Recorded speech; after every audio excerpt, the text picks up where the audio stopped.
Hi friends, எல்லோரும் எப்படி இருக்கீங்க? என்ன வெறும் தட்டை காமிக்கிறேன்னு பார்க்குறீங்களா? இல்லை, வாங்க. நான் இன்றைக்கி என்ன செஞ்சேன்னா குக்கர் டொமேட்டோ ரைஸ் செஞ்சேன். தக்காளி சாதம் தான் செஞ்சேன். இது என்ன பெரிய விஷயமானு நீங்கள் சொல்கிறது எனக்கு கேட்குது. என்னை என் வீட்டில் வந்து இன்னும் நாங்கள் மார்க்கெட் போகல, காய் வாங்கலை, அதனால் தக்காளி தான் இருந்துச்சு. சரி, எடுத்து போட்டு தக்காளி சாதம் செஞ்சுட்டேன். தொட்டுக்கிறதுக்கு சிப்ஸு தான் சொல்லிட்டேன். இதையே கட்டிட்டு போங்க, இதையே தொட்டுட்டு சாப்பிடுங்க அப்படின்ட்டேன். சரி, நாளைக்கு ஏதாவது டிஃப்ரெண்ட்டாக செஞ்சு தரேன் அப்படின்னு சொல்லி சமாதானப்படுத்தி அனுப்பிச்சி வச்சுருக்கேன். நான் இதை தான் சாப்பிட போகிறேன். வேணும் தொட்டுக்கிறதுக்கு வந்து தயிர் பச்சடி செஞ்சேன்.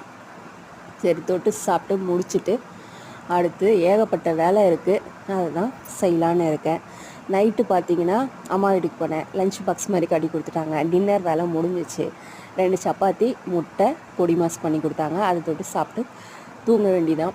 இன்றைக்கி வேலை ஓவர், சிம்பிளாக முடிஞ்சிடுச்சு. பாய் அண்ட் குட் நைட்.